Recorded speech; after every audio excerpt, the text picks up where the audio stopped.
Well, hello, this is Phil Dreschfield, and this is lecture number 3, Employee Orientation and Training in Supervisory Management online course. Hi, how are you? I'm broadcasting today from Brightwater. Hope all is well. Hey, the gist of Employee Training and Orientation, Chapter 3 in the Supervisory Management is basically the procedures and basic documentation needed for almost all employment and payroll documents. If you look at the board over here, you'll see that the major hiring documents for employee and payroll always include a W-4 form, state and local tax forms, and an I-9 form. The W-4, of course, is your federal taxes, and your I-9 is proof of citizenship. Other documents may be required depending on age and the position. Job eligibility documents, permission documents, reference checks, and background checks may also be needed. Usually what happens in a hiring process is there is also an orientation. Managers ensure that all the required paperwork is completed and the mission and the culture of the organization is properly explained. Company policies, procedures usually are explained in the form of an employee handbook. Usually a facility tour is given or provided, and a new employee is also usually introduced to coworkers and other key players within the organization. So let's take a quick peek here.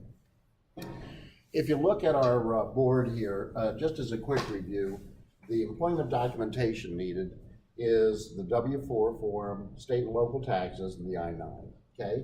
Other benefit documents that will be usually done during orientation include benefit enrollment forms for life insurance, health insurance, dental insurance, eye care, retirement, and other types of benefits that may be offered throughout the organization.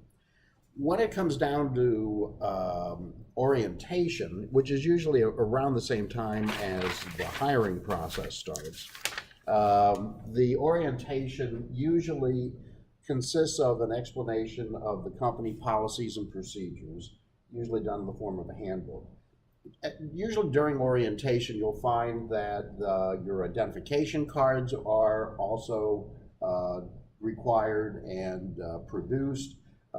You talk in your orientation about your general schedule, what's expected, facility tours, very important, job responsibilities and expectations. You know, I think it's so important these days that you're managing employee expectations. We've talked about this a little bit before, but a good manager will be able to manage expectations.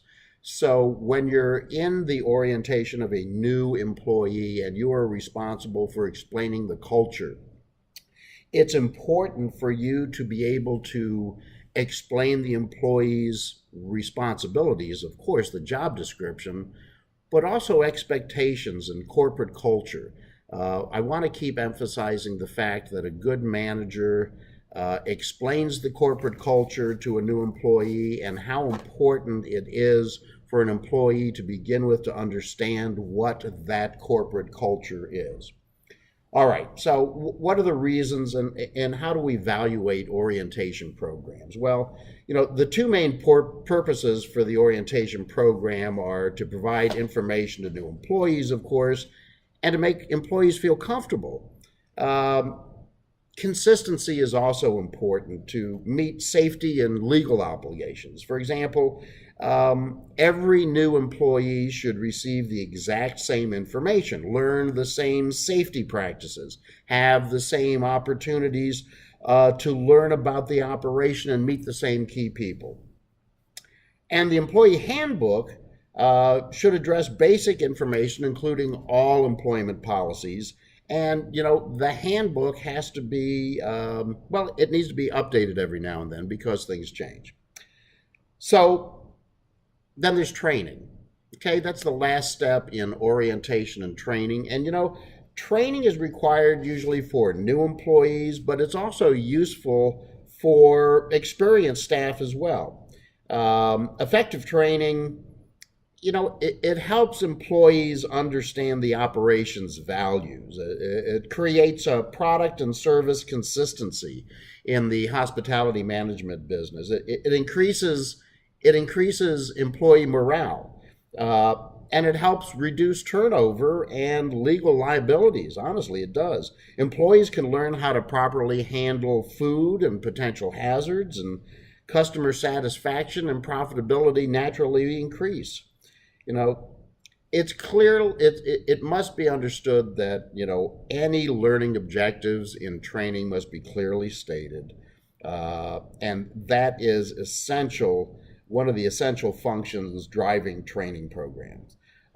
Every now and then, training should be evaluated to ensure effectiveness, and proper training usually involves what's known as a four-step method, which involves preparation, presentation, practice, and performance.